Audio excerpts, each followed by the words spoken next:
Hello, everyone. Welcome to another Anime Slice podcast for the 29th Tuesday, January, something like that. I'm Matt. We got Dan Hello.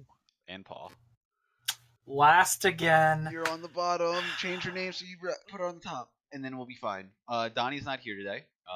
He was pretty busy last week, so he wasn't able to watch that much, and he's busy again this week. So No, he's just being a lazy fucker. yeah, and he should be back next week though. He should be caught up, but Dan will not be here next week because Dan's going on a trip. I'm being the lazy fucker next Yes. week. It's not very nice of you, Dan. Could you take a laptop with you? You could still do this. I mean, technically, well, no, because I probably won't. I might not have internet. No, you don't have internet. But so this is probably going to be a pretty quick episode since we'll have one less person, and most of us are actually really tired and are hungry. So we're just putting this out there just to get it out. Also, technically, it's not Tuesday for me. What do you mean? It's Wednesday. Oh, you're right. It's already Wednesday for you. I forgot where you live. So yeah, well, this will probably be pretty quick. So we're gonna go over a few of them. Let's hit up a real quick one that me and Paul can get out of the way. Paul, what do you think of this episode of Love Is War? Wow. Oh my god, yes. Her thinking they're talking about Yeah. kissing when they're actually talking about sex. I think. And then she's like, then when she just finds out, she's all red and like in tears. Yeah. Perfect. Yeah. It was again, it's made it very clear at least.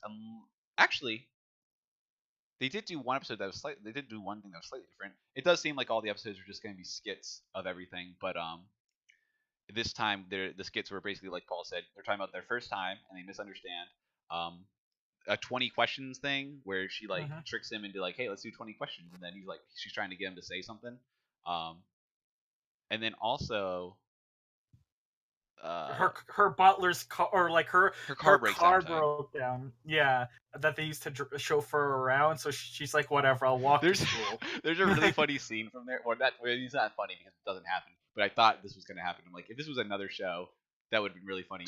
I thought when they were walking and that she was basically walking a little kid to school.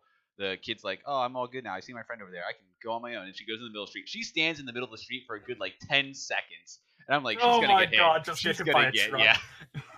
It really it was like a perfect setup like for that just to go badly.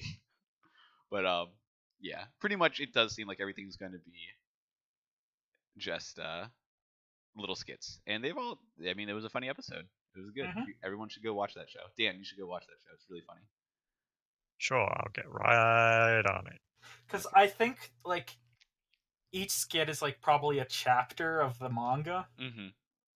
I wouldn't be surprised if that's how they did it. So let's hit up with the one that Paul said he's probably gonna drop, and that's Magical Girl Spec-Ops. Oh, I am dropping that 100%. Really? Why? Yeah, I don't know. You don't like yourself some magic girls? The Magical Girl has a gun, and her name is Just Cause. Yep. I loved it. I forgot about that. It was so good. We saw her in the first 2 episodes, just like on the TV, but she's pretty much a mercenary now. But yeah, her name's Just Cause. I'm like, what a great name. I don't know if that's actually like a shout out to the video game Just Cause. I don't know. I don't know. I really don't know. It's Japan. You can never really know. It would be really funny though if they did do that. Yeah. Because she is kind of just like, oh, we're just doing this, we're just fucking out here shooting shit, being dumb. But it got really, it's kind of darkish. There's a bunch of like naked guys that are tied down. And by a bunch, there's only 2, but it's weird. They get crumpled up and destroyed. Like, I don't even feel like it doesn't even feel dark to me. It just feels mediocre at best. Yeah, they're trying to be really edgy with it. Yeah, but it's not succeeding. No. It doesn't feel like, there's no tension really there. Yeah. But wait, there was a bunch of naked guys tied up and crushed. There's 2 naked guys. One of them, because they're being tortured to like tell them information, and one of the guys is like protected under a barrier and it like crushes him so that he doesn't give out information. And like it literally, you see him like start going, like it starts crunking his bones together, and you see his like ankles break, and then it's like and then like his limbs start popping out of the box. Yeah. While his innards and all that are being Yeah, condensed in. just compressed inside that box. Sounds nice. Yeah, I mean, it's not like what it was just no. I was just gonna say it was like, whatever. Yeah, it is pretty whatever because it's not animated to a point, or like it's not detailed enough where it actually looks like that much. It's just a drawing getting pushed together. Yeah. It doesn't seem like that crazy. I'm trying to think of a show that did that really well. That did pain really well.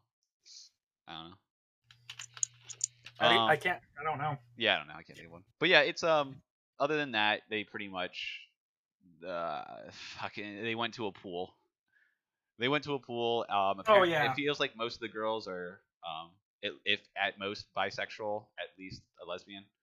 I don't understand. I mean, that's fine. The nurse, it's magical girl is like super obsessed with the main character. Yes. To the point where she's like, "Oh, she's my goddess," and whenever anyone gets close to them, she gets she's like visibly angry at them. Yeah, that might. I think that's changing. I think that will change. If not, I hope it goes down the path of her like being a bad person and actually like maybe killing someone. That'd be kind of cool. Yeah. But yeah, I might drop this for that other show that Paul suggested.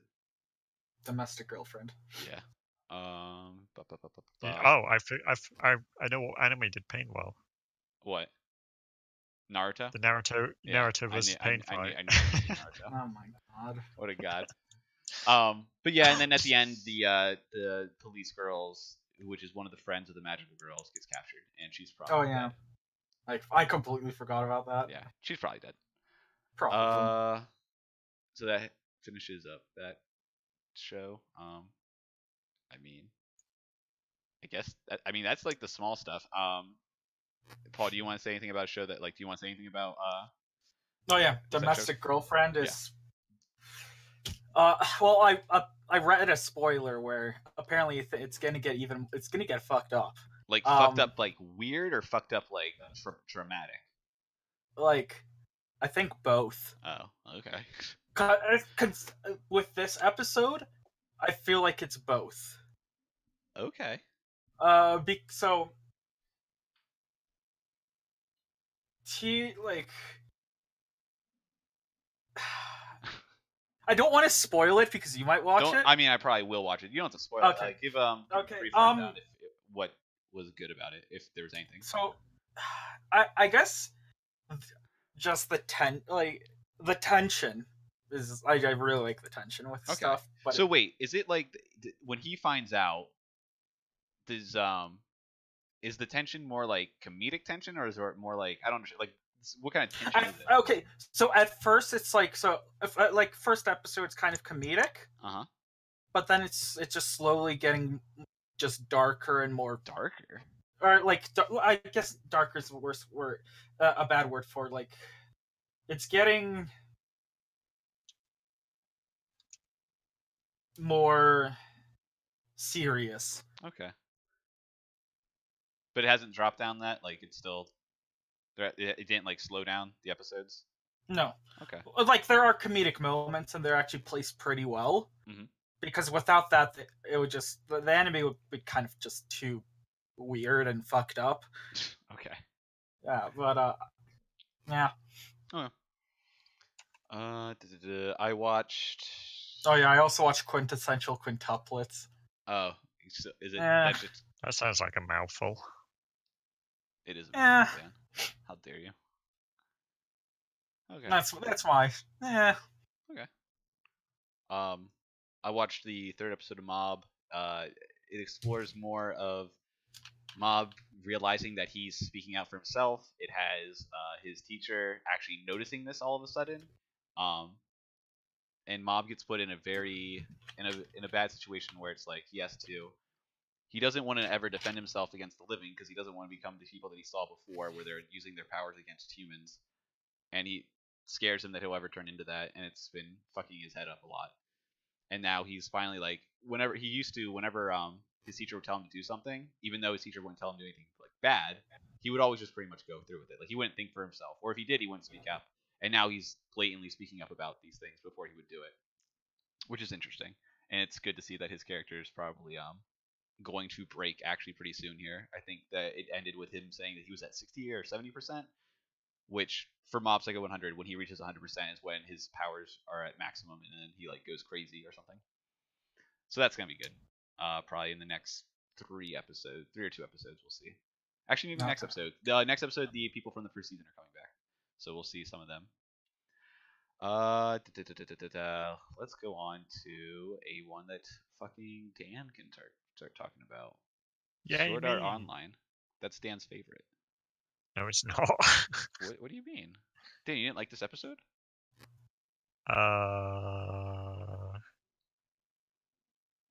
Remind me what happens again? Are you serious? Yeah, I am actually serious. He fucking Kirito uses his oh yeah, they perfect fucking weapon. fight Alice. They fight Alice. And they yeah, I fight remember Alice. now.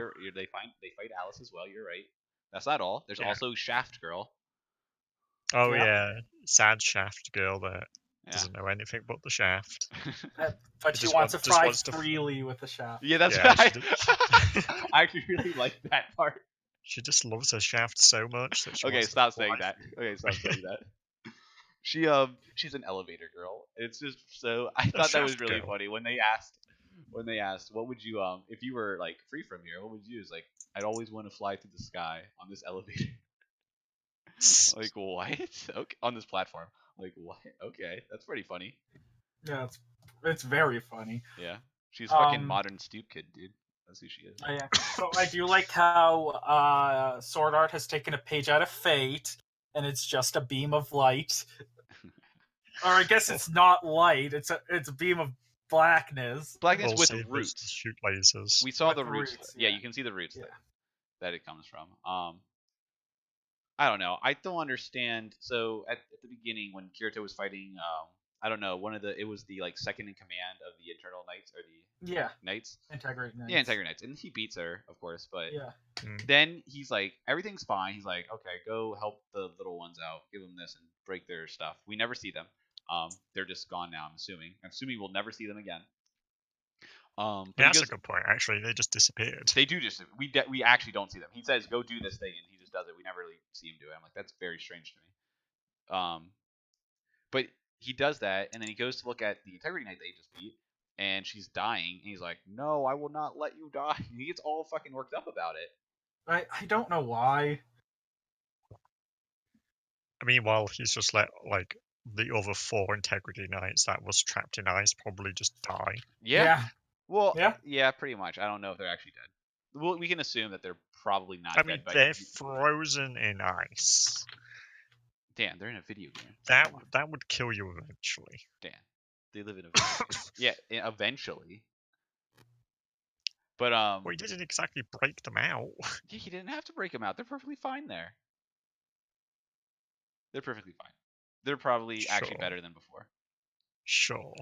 Yeah, but he like freaked out there, and I was like very surprised. The only thing I can think of, and I guess I understand that he's upset that these people were pretty much taken advantage of, and they don't really control themselves. But I mean, come on, come on. He got really bent out of shape, and then he uses his like ace in the hole that they're supposed to use against Alice and the administrator. He used the little dagger to stab her so that what was her name? Cardinal. The Cardinal can save her. Which did she say anything? Did she say she's gonna make another knife for him?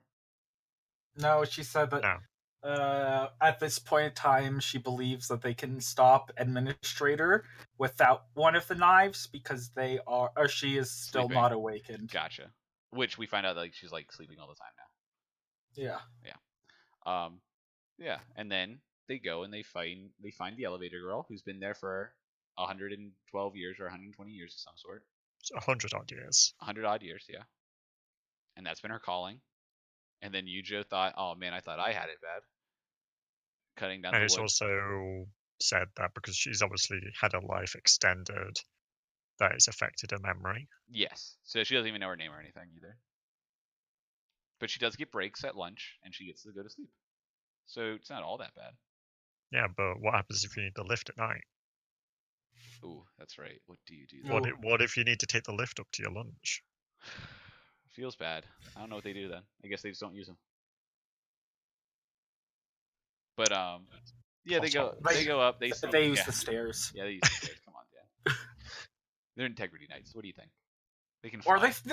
they use their dragons to fly up to the floor they want to go to. Yeah, and then they And bust. then they just bust through the wall because the wall. Yeah, the just- wall is rebuilt. Exactly.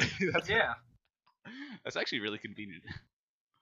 But yeah, Dan said it. They go up. They see Alice like in the garden, which is really nice, a really good looking environment. And then Alice's sword is a tree. Apparently, But before that, she's like, guys, let's not fight right now. I want to enjoy the sun. Yeah, it's really nice right now, guys. The sun that's coming Yeah. through. Apparently, I don't know where because we're in a building. It was because it was charging her sword. But we were in a building. Yeah. It was a UV lamp, a sun lamp. There wasn't though. There wasn't, Dan. There was no outlets, even if there was a lamp. It's mad. It's a video game, Matt. Okay, well, video games have laws. But yeah, then Alice is like, yo, or they don't think that they see her weapon, and he's like, oh no, it's already in perfect form because it's the tree, and then the tree becomes the sword.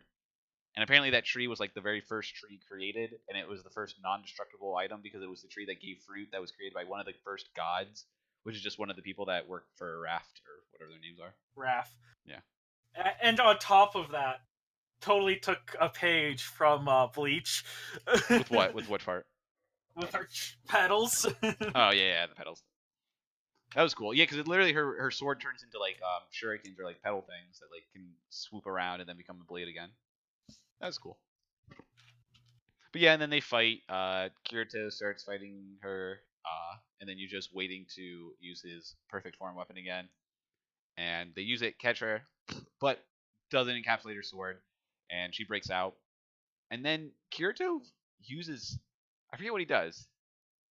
He like throws his blade and like just holds it. Wait, I forget. Does anyone Yeah, remember? No, he does that before when they trap her. Yeah, what happens after that though? Parries? I think he like parries or something. She's okay. She said, "Wait your fucking turn." Yeah, she said, "Wait your turn, Yujo. Stand over there and be a good boy." Yeah, and then I think Kirito was about to do his perfect,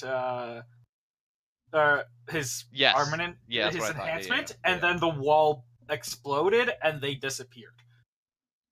Yeah. Oh yeah, the wall just imploded and sucked them out. Yeah, I don't Yeah, know. I don't know like- what did that. Nope. I don't know either because it wasn't Kirito, it wasn't Alice. And then Yujo's like trying to run towards the wall before it rebuilds itself. Yeah. And then he's like, no, and now he's stuck in there. Yeah, he's like, "Mommy." I mean, I should have said it after the What the hell was that? after the opener. I should have said that that's definitely what was going to happen because I knew that because of the opener when they do their little handshake at the end and they go opposite directions, like, oh well, they're kind of get split up, and then this show's going to be like taken from two different perspectives or some shit. But Yujiro was a sad puppy. That was a true. sad puppy sound. That was a really bad Oh, sad well, not only was sound. that a bad sound, but the sound. I don't know if you guys are paying attention. I listened to most of this stuff with headphones on, and the sound quality when they were like bashing things and things were blowing up sounded really bad. I don't know why. It sounded like when the wall blew up, that sounded like really shitty. I don't know if you guys paid attention at all, or if you noticed. No, I it. did. It was bad. Yeah, I don't understand, but it's weird. But yeah, overall the episode was eh.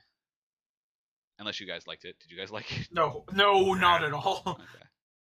I mean, it wasn't terrible. Yeah, it was not. Compared to the episode with the flaming arrow guy, I think it was much better. But that was like probably the worst episode in my opinion that we've watched so far. Which one? The one with the flaming arrow guy. Okay. Yeah, that was literally my least favorite episode. Yeah, that was pretty bad.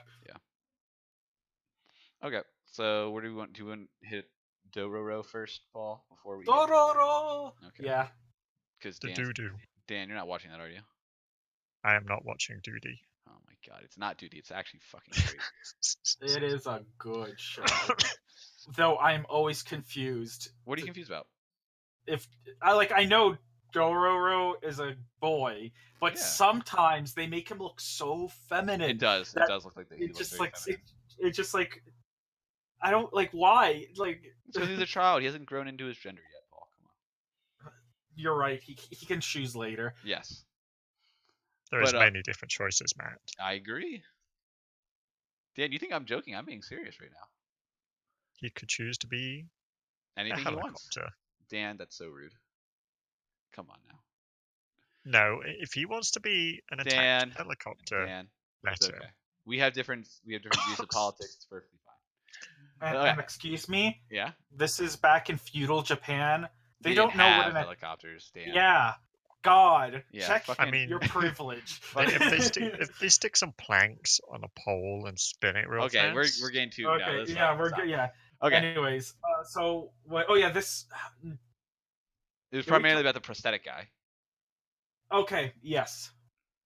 Yes. Yeah, it was pretty much we find out that he used to be, I guess, a soldier or worked with. Yeah. Oh, do you know? So who was that? What's his name? They say like he worked for some lord. What lord did he work for? Did he work for the Lord of the Sun that we're talking about? I think so. Yeah. 'Cause I know- He worked for. I think he worked for Hyakimaru's real father. Yeah. Yeah, and then he got like I don't know, something happened. I forget. He I got torn away because he saw like some person get like he was tired of killing all these people because they would kill them and then he would like string them up and like not torture them but like almost crucify them. So yeah, no, I thought he got like ship or like he got pushed, like fell off their ship or something. No, then, no, like, he like tried to commit suicide. Like he ran off the cliff. Well, that's right. That's right. And then and then he got saved. He got saved by an unknown Yes. nation. Yep. Probably the Dutch because they were the only ones that actually traded with Japan because they were the only ones that were allowed to. Good job, Dutch. And then he learned how to do prosthetics from them, which once again, those prosthetics are too advanced even for us. And then his first apprentice finds out he used to work for the Lord, and he's like, "Yep." And not only that, but apparently his dad was killed by the people that worked for the Lord because he was one of the people that was crucified. Yeah. And he's like, nothing you'll do will ever atone for your sins. Mm. And then he's like about to kill himself again, and finds the boat with Hyakimaru on it, and then he's like, "Oh my god, what is this?" And then notices that the child still wants to live. Mm-hmm. He's like, "I will do literally everything to make sure you can live." Yep. And then it goes on with how Hyakimaru's growing up, the prosthetics he's getting, and then that demons are starting to come after him, and he notices that he's like, no, I can't leave this child so defenseless. I have to teach him how to fight with a sword, all while doing a parallel of Hyakimaru's brother. Yep. Training in the Lord's house with his father, with his mother watching, and all that. Which when they do that too, he looks back when his mom comes out and he looks at the statue and it's like, I don't know. It feels like he knows, and I don't understand if he knows. Like, it was very strange. Yeah, he seems to like his mom. Yeah, it feels like he knows his mom still like has regrets about his older brother or some bullshit. I'm surprised that he even knows about that. Like, yeah, I feel like or unless his mom told him, but I feel like his dad would like make it like, I never had a son. I never had another son. Mm-hmm. Yeah, but what was it? There was something else near the beginning that I thought was weird. Oh yeah, well this is just a side thing that isn't. I mean, it's not part of the story so much. Oh yeah, he stepped on fire and felt pain for the first time. Yeah, that happened at the very end. Yeah, he got his. We found out that the episode prior, when he killed the girl that was running a village and everything, when he killed her, he got his nervous system back, so he can feel again. That's good. Also, did you watch yesterday's episode of Dororo? Yeah. I thought that didn't come out yesterday. I thought they said it doesn't. I thought Slime was the only thing that comes out on No, Mondays. Dororo also comes out on Mondays. Mondays. Fuck, I did not watch that episode. So we're only talking about this episode. Yeah, we'll talk about that one next time. Yeah, we'll talk about that next time. Probably on Sunday, because that's probably the best time for everyone. Wait, Dan, will you be gone by Sunday? Yes. Yes. Okay. I leave on Thursday. Okay, good. Will you be back by Sunday? No, I'll be back on Tuesday. Okay. So that's pretty much all the big stuff. That happened in that episode. Two small things that I found interesting. One being, I don't know what it is about older characters that don't look like they ever get older. So the prosthetic guy, we see him when he's like killing people and like stringing them up before he like tries to commit suicide and changes and then becomes the prosthetic guy. He looks exactly the same after that happens, and then 5 years later, because then the kid he killed his father starts becoming his apprentice, and he's older, looks exactly the same. Then 16 years later, when he's teaching her what's his name, Yakimaru. Harakimaru, and he still looks the same. I just don't understand this. It's been like at least 21 years. He should look different. He should look different. But that's a small thing. Another small thing that which surprises me because then they have another really good detailed moment. It's just like a thing that takes like a second when his apprentice finds out that he used to work for that clan or that was part of that group. He's like going to attack him with a chisel, and then he's like, "Well, wait, I need to finish making this prosthetic for the little kid." And then he's like, "Fine." And he drops the chisel. The chisel hits the wood, and the wood makes a nick in it. And you see the nick get made. And I'm like, "Wow, that's really cool." It's like it's not even like they're focusing on that nick. It's like literally you see the entire table, you see the chisel fall, and then now there's a nick there. I'm like, "Oh, Yeah. wow, that's very nice. That's some good detail." But yet they Yeah, don't it was fucking make nice. him look 20 years older. Nah, that's okay. So character design is I know. like I'm just saying more of a studio thing. They're not going to really design multiple layers on a character, especially for age, Mhm. and when they're supporting characters. Yeah, I mean, I can understand why they do it. But yeah. But it would be nice if they did, but they don't. Yeah, that's pretty much it. Oh, also he's gaining I didn't notice this before. He got his first thing that he got back when he killed someone was his right leg, which I didn't Yep. know that he gained one arm slot back. That means that there's at least like each body part is its own thing. So like he has at least the leg to go, two arms, maybe something else. His voice, His voice, he had to get all that back. I guess his hearing, So yeah, we'll see all that take place, and we'll see how he'll be able his to fight. sight. Well, yeah, he doesn't. Well, yeah, that's right. It's like, Oh God, what happened? Well, oh, that's gonna be bad when he gains his sight back. yeah, or if he'll even be able. Oh, also, this might be strange. I actually really like the opener to this song. I actually really like the dobro. It's a little weird, but there's like two really good parts that I really like. It's not strange. Party isn't over. Yeah, like it sounds weird though when they do. But then he says "baby" really weird. And I hate it. But Yeah. right after that part, literally right after that part, it fucking sounds awesome. Yeah. Yeah. Oh, that's such a good No, song. it's a good song. Okay, so let's that pretty much picks up Dobro. Do we want to hit I'm up? really enjoying it. Yeah, I am too. It's a really good feudal anime that I haven't seen in a long time. Do we want to go to Shield, Slime, or Neverland? Neverland Shield Slime. Neverland, Shield, Slime. Okay. So, I was going to say Neverland because it's the only one that isn't S. okay, okay, Dan. So we're on Neverland. Dan, tell me, what do you think about Neverland so far? It's weird. It is weird. Do you like It's the new mother? weird. Do you like the new mom? The sister. Sister, yeah. Black mom? Yeah, do you like Black Mom? Black sister? She's creepy as fuck. She is very creepy. She's creeptastic. She talks to her doll and like dances and prances around. Oh, it's so I don't like it at all. She has the weirdest faces. Yeah. Well, I mean, I think they're trying to show that she's a psycho. Yes, of course. And it should be known that apparently, so her name's Crone. Apparently, she knows the other mom, which is her name's Isabella. They know each other from maybe a schooling for moms. Yeah, something like that. Yeah, because apparently Isabella's like top tier mom, and Crone's like, yo, this is like top tier mom running the top tier farm. This could all be mine. And she finds out that Isabella hasn't mentioned anything about knowing that kids have seen the like whatever they call it, the harvest. Yeah, the harvesting. Yeah. Yep.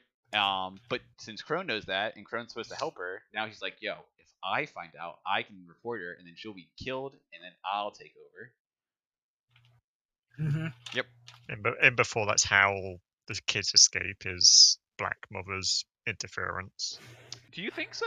Because they make it known like that, where Crone even says to Emma, because Isabella made it share, like, yeah, I think it's like probably the three oldest, two of the three oldest, Emma being one of them. She even says to Emma, did you see the harvest? I'm on your side. And then she's like, and then she gets to, like, I found you look, because they're playing tag. It's like, ooh, that was creepy. Yeah, and apparently there's also a traitor in the midst. Oh yeah, so they show that kind of at the end. I mean, they're telling us who the traitor is, unless that's just a red herring, which is Yeah, typical with I was gonna classes. say it's implied. Who It's it No, is. but heavily implied. no, I forget who. It was either Norman or what's his name? Ray. Ray said there's a traitor in our midst. Yeah, I don't like that. I don't like how they're saying traitor, because Yeah, the kid's because not a traitor. The kid doesn't know what's yeah. happening. Yeah, no, exactly. It's not like they've informed every single kid about it. Yeah. So I don't know why they're calling her a traitor. Yeah, to them, the kid's just like maybe letting the mom know what they've been up to. Yeah. Yeah, that's the only thing. The kids notice some weird activity, so it's like, Mom, they're doing something weird. Yeah, I don't understand how they. I don't know how they don't think that it's strange that Emma, Norman, and Ray are always, every recess, they're out in the woods by themselves. I don't know how they don't understand that that's not, like, suspicious. Because every time that happens, I get really fucking, like, suspensed, and then they even wait a minute. That's what that was in this episode. So when they go over and they're like, all the kids are out at recess. Mother Crone's out, like, playing with the kids, and then Emma and Ray and Norman, they go out into the woods, and then when they're talking, it starts changing to a scene from, like, in the bushes, like someone's watching them. Oh yeah. And I thought yeah. Crone was, like, there for a second. And I'm like, oh no, it must have been one of the kids. That had to have been one of the kids. I thought it was Crone as well. Yeah. Was that before or after we do the thing with the ear where they're trying to find the tracking device? Do you guys remember? That was before.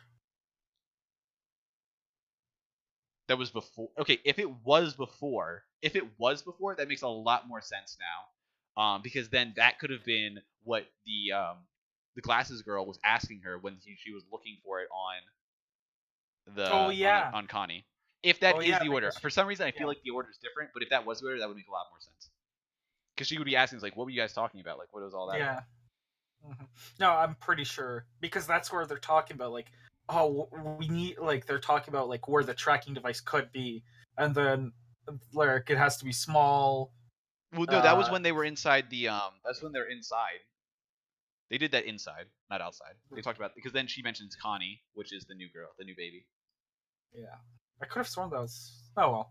But yeah, so they find out. Yeah, so pretty much they realize, oh, they must have a tracking device on them that's really small, that can't be seen, or that's. And then they find, like, everyone had a bump on their, like, left or right ear when they first came, and then most of their scars have, like, gone away over the years, but they see it on the new one, so now they know where the tracking device is, but they can't dislodge it or anything because they believe that, like, if it's destroyed or taken out, that's when it will alert them, since there's no, like, radius thing. There's a bit of a jump of logic, though, because they've got no reason to believe it'll even do that. But they have no reason to. I mean, they find it is kind of strange that they would put tracking devices on them that wouldn't alert when they go out of range of something. So it seems like they're not worried, they're not scared of that. The only thing they're scared about is the merchandise dying or, like, getting injured. So if the thing gets destroyed, then that makes more sense. I mean, it's more of a worst case scenario. This is how it works.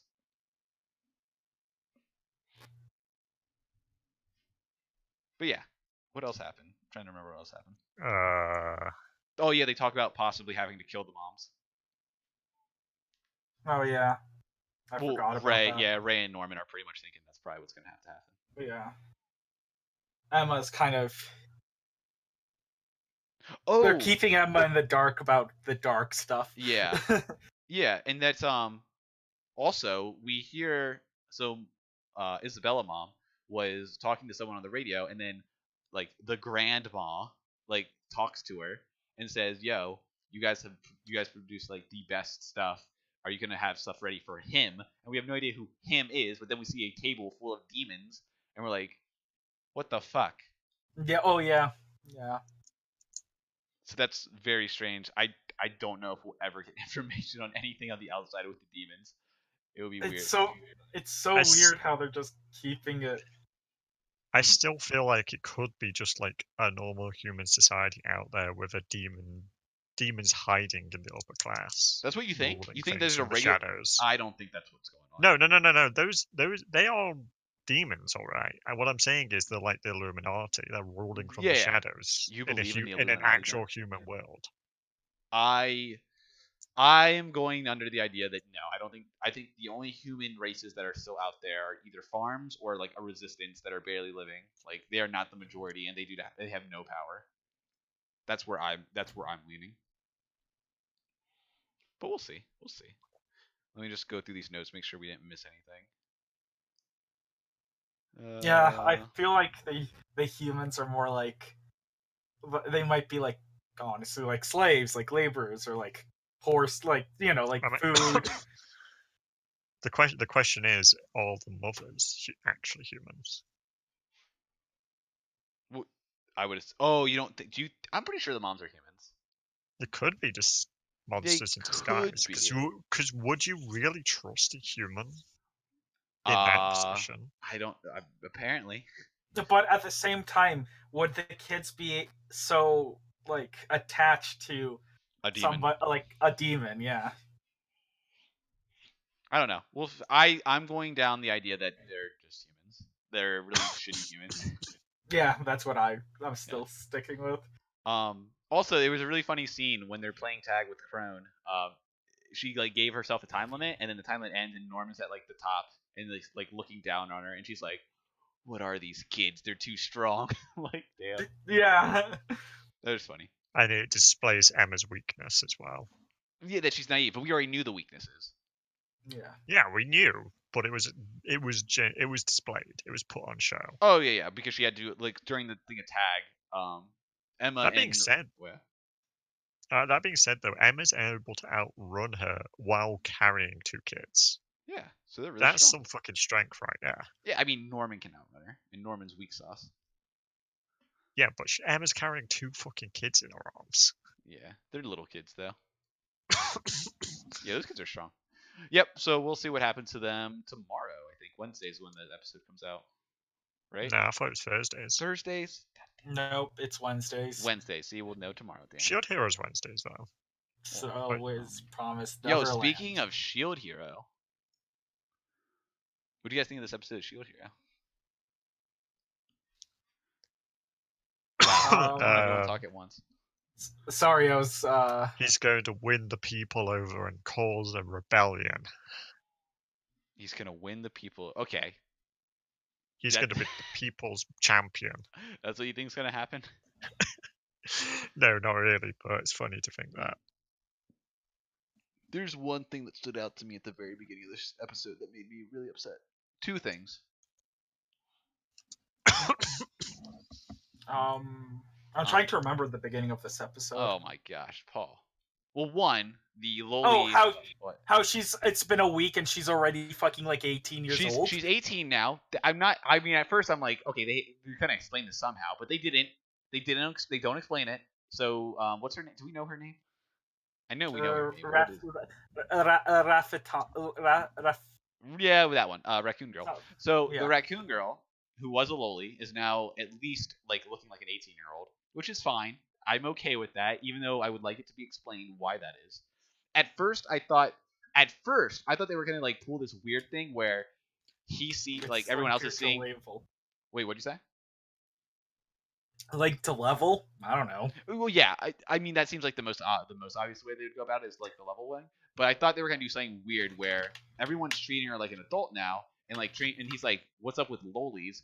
Like, why are people like so into loli and all that stuff?" And then we would like see from his perspective that she still looks like a little girl, and like that'd be interesting. I don't know how they would deal with that or like what that would be. Well, literally during that conversation with the blacksmith does start to say, "You don't know something." So you don't know something about the demi-humans, and then you cut off. That's what I'm interested. Like, I don't know what that's about, so hopefully we'll get more information on that. But the other thing that's really fucking dumb, and I don't understand, is why is everyone treating her fine now? She was treated like shit, and apparently demi-humans are like scum, and like there's all these signs about no demi-humans allowed, but everyone apparently loves them. Like, what's going on here? Because she's cute, Matt. What? Whatever. Anime logic. Yeah, that was Basically. dumb. I don't like that shit. And then the only person that like said something racist was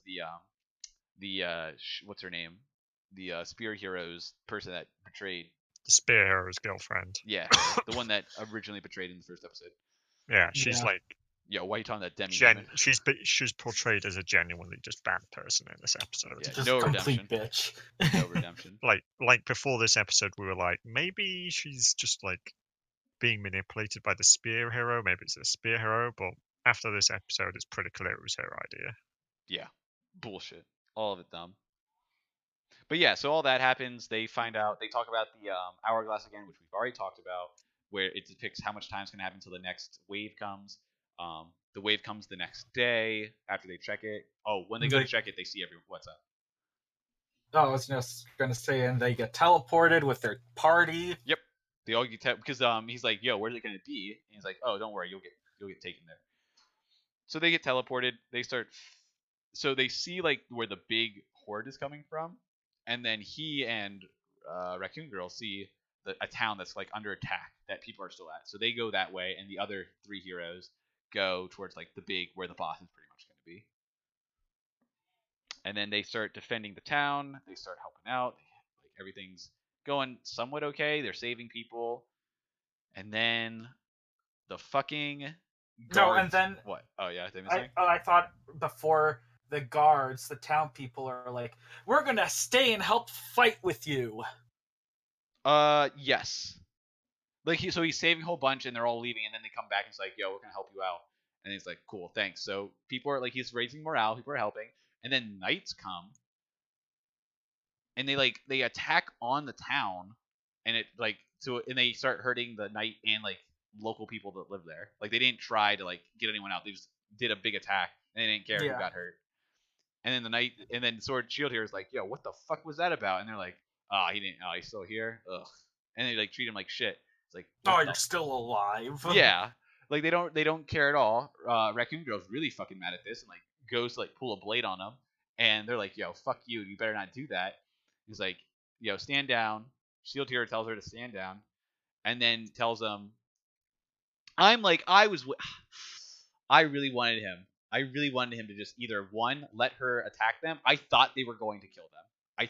I was really hoping that he was going to do it. Yeah, same. Or at least, what? No, I really wanted him to just like kill them all. Dan, did you want them to kill? Did you want him to turn bad? Did you want him to be like, "Yo, just kill him"? Dan? I don't know actually. Okay. I kind of like how he's walking the gray area rather than going white or black. I mean, it's still gray if you save everyone and then kill some shitty people. You don't think so? I don't know. I feel like he's doing right, but he's doing right in the way he's being treated. Yeah. Okay. So he's doing what is expected of him, but he's going about it a way that is. He's being treated like shit, so he's treating the rest like shit. Okay, that's fine. Well, so then, but like, I thought he was gonna attack him, and then he's like, "Yo, I'm just gonna let you guys get killed here because there's a bunch of monsters behind them now that they didn't notice, and they're about to like get a hit, and then he protects them, and then helps save them." That was too much for me. I thought he was just gonna let them fight. I was like, okay, at least do that. But no, he's fucking down the redemption now. He's like, "Oh, I'm going to bring back the name of the Shield Hero that everyone loves." I'm like, God damn it. Yeah. But I mean, it's fine. It can still be okay. It's just gonna be more like, it's gonna be more predictable. What level are those guys at? Why does everyone else seem so weak? Or those knights and shit. Like, what level is everyone? I don't know. It doesn't say. Okay. We only get to see the levels when we look into it gives us him looking at people's levels from his perspective. Yeah, I don't know. I have my last note here is I don't I don't know what it is. Killed lots of monsters. Still not enough. Oh yeah, he didn't level. Oh, is that what happened? I'm trying to I remember what think happened. so. He, like, she levels like constantly, and he's like one. Poor Like, guy. yeah. I feel like something else happened. But yeah, that's pretty much. I mean, that's pretty much the whole thing. Is the other heroes still treat him like shit, pretty much. But he's still like he grinds his teeth and is like, well, I guess I'm fucking doing this because I have to. He helps a lot of people. The townspeople afterwards are very thankful and say, "We'll always be indebted to you, and we'll never forget what you did here to help us," which is nice. And then And he's like, whatever. and then we're hit with the fucking liquid hot fire ending that I have been holding off on talking about because I didn't know if this was gonna be my favorite, and I think it is. This ending song is so good. I didn't listen to it. I love this ending song. I love it.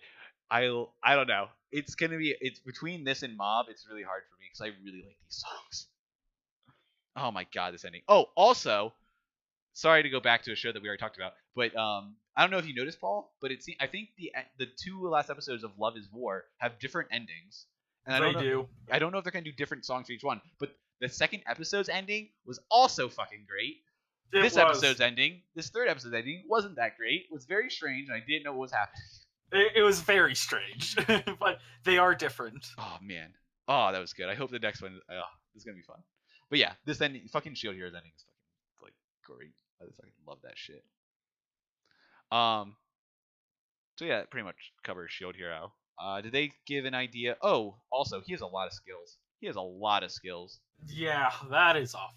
They show his skill tree, and I'm like, holy shit, that's huge. Yep, and it's just growing. It's only getting bigger. Oh, and when last week we were talking about like how the other guys will have like what are their skills? Yeah. We basically called it. Well, I didn't see. I forget everything about this. Like they defeat the boss no problem. Apparently they feel easy mode. Yeah. So like Archer dude, his skills are just like different, like arrows. I think. Yeah, I think like so it's just like they get different attacks. He gets different shields. Yeah. Do you think that they're gonna? They literally say they feel like the next waves are gonna be just as easy. Do you think that it's gonna get harder? Do you think that they're gonna like one of them is going to die? If any are gonna die? I think it's gonna start getting exponentially harder, and then they're gonna be like, we need a tank. Where the fuck is our tank? That would be good. That would be good. Okay. So that pretty much covers Shield Hero. Slime. Slime's the last one, boys. I don't have any notes for Slime. Okay, so last week's episode was basically that was one with the Demon Lord, right? That's when we see. Yes, Mium first shows up, and she is 10 times stronger than Rimuru. That was like we know that. Like we know that she's 10 times stronger. Yes, we know that because the Great Sage told us. Okay. She's like, she is 10 times stronger than you. I also think she's. Did they also say that she is probably the strongest Demon Lord as well? Yes. Okay. And then he basically tames her with honey, and apparently she's like, she has the mentality of like a 7-year-old. Yeah, pretty much. Yeah, and so he's basically just treating her like spoiling a kid. Yeah. But at the same time, he's like, if you do something stupid, I'm not giving you food. Yeah, and I think he literally said, why don't you just like she's like, she mentions what she does, like she fights all the time. He's like, oh, you must be bored. And then he's like, what? Are you doing something that's not boring here? And then it's literally that's how he's like, oh, I want to have fun. I want to do things. And then they're besties. Yeah, and then she's like, oh yeah, we're besties, yay! And apparently everyone's happy, which is I was not expecting that. When he announces that, hey, me and Milliman are friends or whatever, I expected people to be like worried. Oh, our fucking person is friends with a demon lord. But apparently that's okay. I think they're more okay with it because they're treating it more like he tamed her. Okay. Like Yeah. he managed to stop a demon lord from coming and like destroying our city, and she's like super tame and like just super like childish and like completely in love with Rimuru. But she Back fucking then. punches. What's his name? The lizard boy. What's his I name? mean, I would punch him too. What? He's fine. I like him. What's his name? I Gabaru. forget. Gabaru. No, he has a new name now. Yeah, he got renamed. No, but no, it was still Gabaru. Like he got named over. Like he even asked, "Wait, I can rename someone? Like I can like rewrite their name and then Overwrite their name. he overwrites their name with the same name, but now it's with his majesty, with his power." No. Ah, that was a. Oh, and before that though, before Milliman comes in, like pretty much attacks just to see how Rimmer is doing. The Dwarf King comes back and gives him the guy from like the third episode that we Vesta. Vesta, Yeah. the minister dude that was pretty much a dick. That's a Mhm. researcher. Who's now subtly super chill.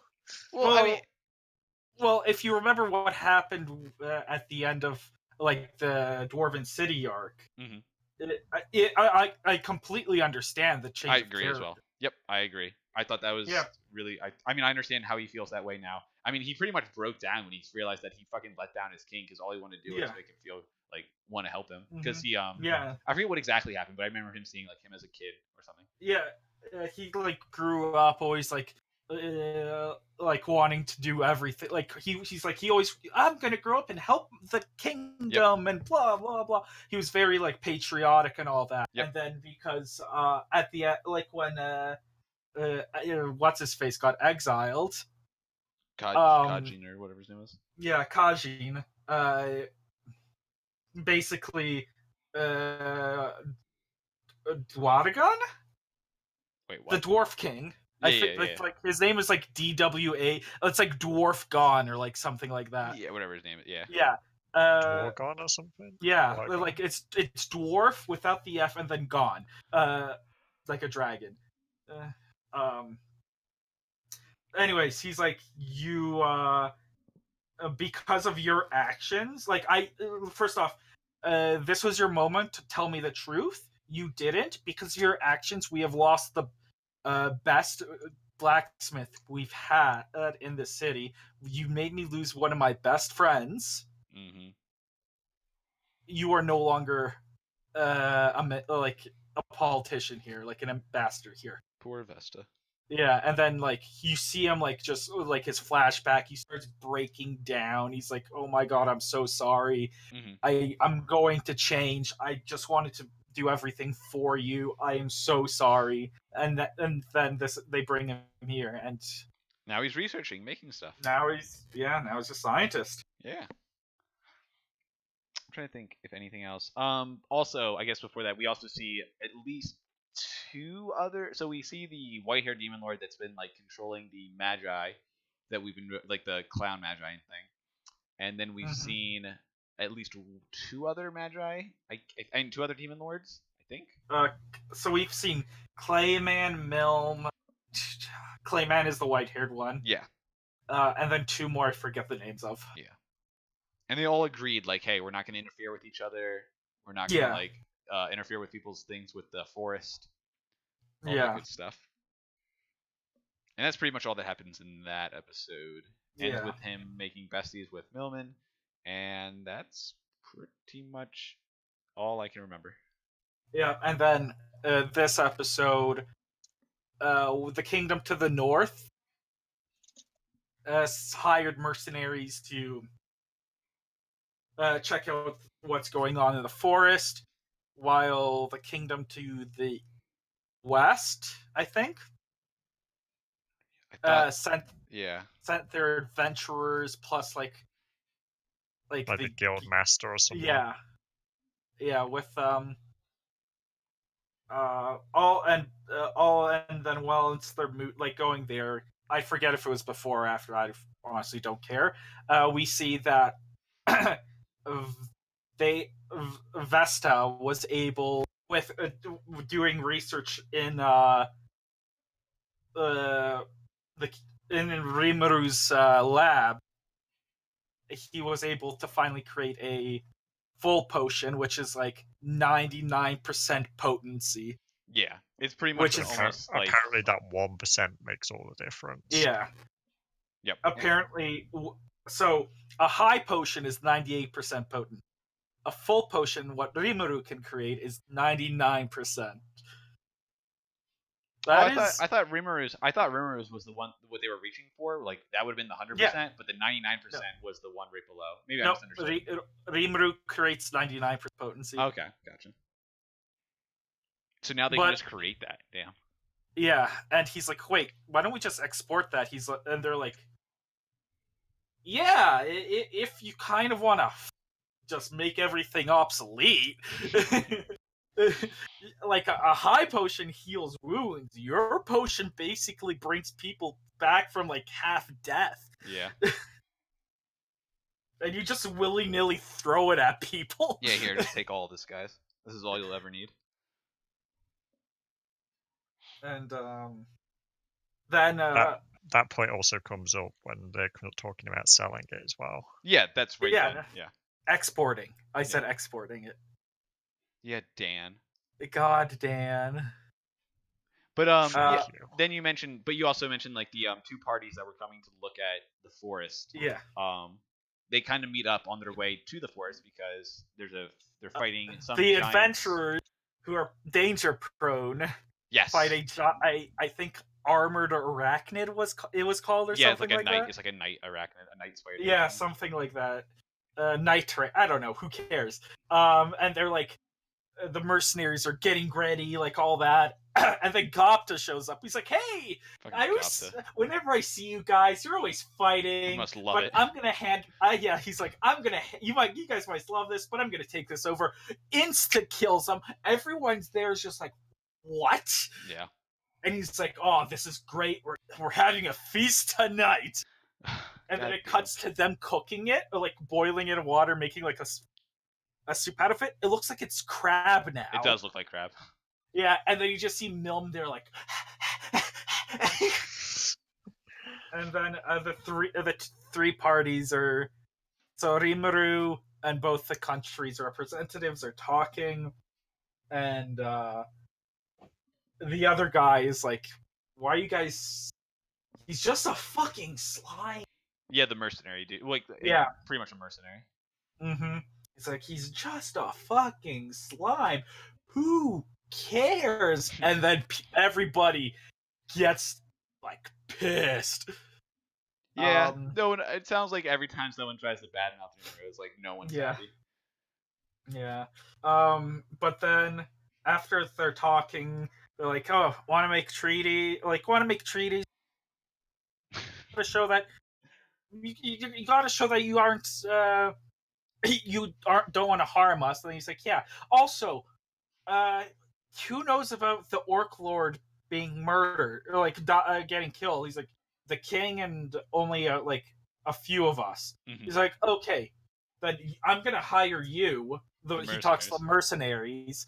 You guys are gonna become the ones that killed the Orc Lord, and I just helped because if I'm the one that killed the Orc, everyone's gonna think I'm intimidating and all that, when really I just want people to like me. Mm-hmm.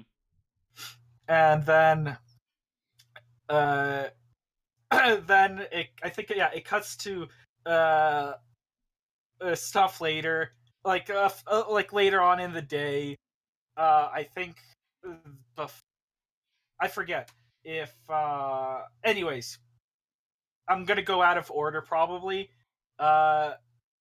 Rimuru starts talking with the mercenary like later in the day, and he's like, the reason I accepted this is because I wanted to find something truly serene and peaceful, and I wanted to just go into a safe country and be happy. That's why I accepted this job, because we're going to pretend we died and go to a new country. But I found it with you. We've spent time here, and it goes flashbacks, but like everyone's like super serene, cheerful. Like the monsters are being nice to other monsters and to the humans, and he's like, "This is Canada." Damn. Of course, you would say it's Canada. No, and then he's like, you know what? I'm going to trust everything you do, Rimuru. And then it's like he starts training with the grandpa.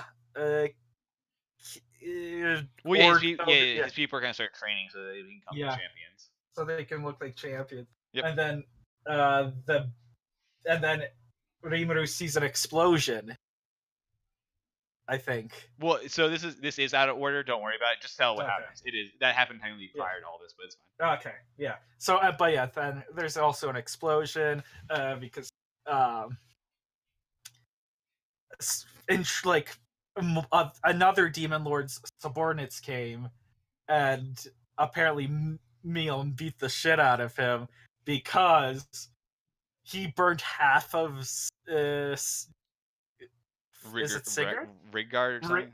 Rigard. Yeah. Rigard's Goblin face. King, dude. That was a very actually weird scene because I was not expecting Yeah. that. His face looked No. really fucked up. Like wow, I was not expecting this for this kind of show. Yeah, neither was I. And he's like, I'm okay, Rimuru. He's like, no, Like, you're it was not. more for it was for comedic effect. It as well. was no, it was funny, but at the same time, it's like wow, that's actually pretty detailed though. Yeah. So then, yeah, he's like, okay, let's talk. Don't do anything stupid, Milm, or you're not gonna get dinner. And then every time he looks away, she's just like angrily like giving off this super menacing aura. Yep. And then he's like, well, I don't want you encroaching here, and I don't think you want to start a war with, or first off, I'm stronger than you, just so you don't want to pick a fight with. And then going on later, he's like, oh, so you probably don't want to start a war between us because that might just screw over the status quo of the demon lords, and that's just gonna be bad for everyone. Mm-hmm. And then they leave angrily. And I think there's also then a scene with the Clayman and one of the clown mask. Yep.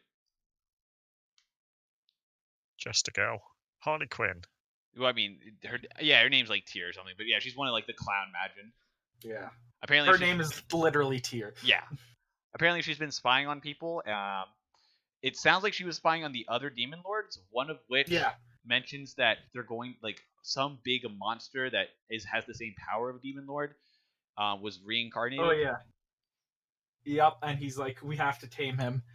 Yeah, they're gonna try and tame. Yeah. I don't know what we're gonna do with him, but it looks like a giant bug thing. Yeah. But we'll that's probably floating above cities and like raining death upon them. And yeah, did they mention? I'm trying to remember if she mentioned anything else while she was watching. I can't remember. I don't think. I think that's probably like the big thing that she noted on.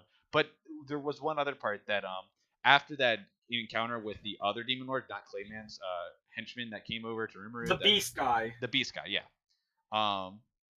When they had that interaction, Rimuru was able to get Milliman to like pretty much talk about all the other demon lords. So now he has information on all these other demon lords, what their plans are, and like what like the power dynamics are. Yeah. So what did they say? Do you remember what the title of the next episode is going to be? Like what we're focusing on? No, I don't remember. Okay.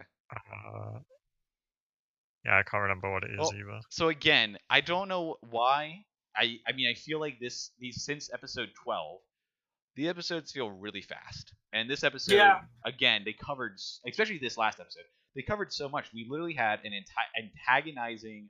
Well, first, okay. What, Dan? I know the title. What is it? Evil Creeps Closer. Evil Creeps Closer. Okay, that's gonna be fucking. I don't know. It's gonna be well, I think the reason it's they have a lot of stuff they need to set up, probably. That's why it feels fast. I mean, we had a new character join their group that created a new potion for them. We have. No, it didn't create a new potion for them. Well, I mean, like researched enough to like now we have this. Now we can make potions that you can make. Yeah. We have a new and antagonizing demon lord that's like coming in, being like, "Yo, what's going on here?" We have a whole meeting with them. Then we have a whole interaction with two groups of people that are looking into the forest. They meet up. They have their own meeting with Rimuru, and then we have them join. And then we have the one guy who literally we know very little about, is that mercenary. Is like, "Oh, Rimuru, I will now join your force, and because you seem like a great guy." I'm like, "Oh my god!" It seems so quick and like, I guess forced, but I see him as like a throwaway character, so I don't really care.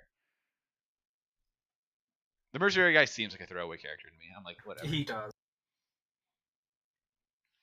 Dan, this is like your favorite show. You're not going to defend this? You're not going to defend your show? I mean, people do side over with him pretty quickly, but at the same time, you got to think those mercenary dudes got a pretty sweet deal out of it. I agree. It's a pretty good and deal. it works out really well for them because they were basically going to do that anyway. I agree. Now they're getting a hidden bonus out of it. I'm not saying that that's bad. I'm not saying any of the actual story plot is bad. It's more of just like, I feel nothing for this character now. It's like literally he's here to solve a problem and that's it. And now we're done. And now he'll probably have little to nothing to do with the rest of the story. I bet you next episode. You mean like half the other characters? I bet you next episode we will see him maybe once training, and that's it. So this is the problem with like novel adaptations for manga, because like novels you can put in so much more detail into a single chapter, while they have to then compress all that for an episode. Mm-hmm. No, I get it. But yeah, hopefully, I mean, I don't know. I don't know if it's just because of where it's going. Slime has slightly lost its appeal to me. I mean, I still like it. I'm still enjoying it, but I don't think the world's being as built as much as I want it to be anymore. But it's fine. We'll see what comes next. We'll see how much further this goes. Also, interesting tidbit of information we got was Rimuru only rules 30% of the forest. Well, I mean, that's how much like actual domain he has over right now. Like the rest of it's just forest. Yeah. He doesn't really. I mean, he technically controls it, I guess, in some way, but I mean, he has no way of actually controlling it because he doesn't have any like towns or anything made yet. It's like how, like Canada or Russia technically control so much amount of land, but they don't have everybody living in the land. Mm-hmm. Yeah, come on, Dan. Yeah, but they still control it. I mean, yeah, he still does as well. He just probably says more like 30% of like this is like the developed part. Yeah. So Dan. Yes, Matt. Is Slime still your favorite show?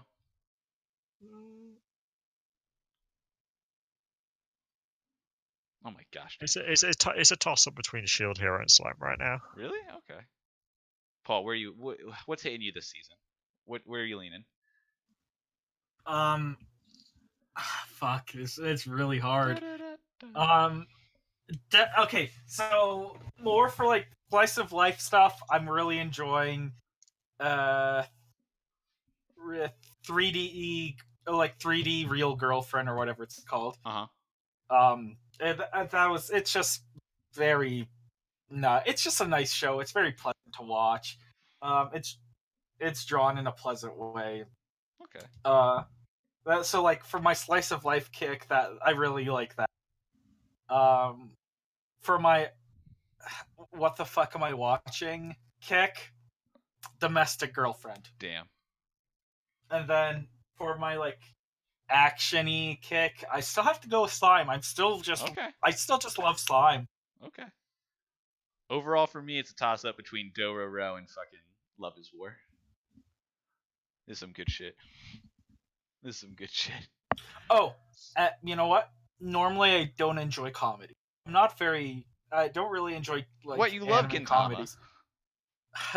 But god damn it, Love is War is. Oh my god, it's great.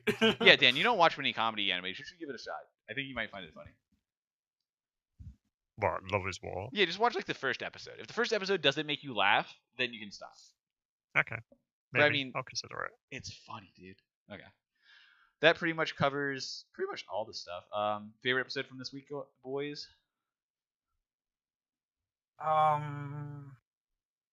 Honestly, it was Dororo. Okay. I really enjoyed the backstory. Dan. Shield. Of course. Okay. Fuck, I haven't thought about it enough. I'll probably give to Neverland because I was actually really interested in that episode, and I liked the little tidbits of new information of people outside of the farm, like learning about the school of like people, that there's a grandma, that they know each other and all that shit, and that there's like this him person, this whole like upper tier of demons. Okay, well, that pretty much covers everything. I hope you all enjoyed.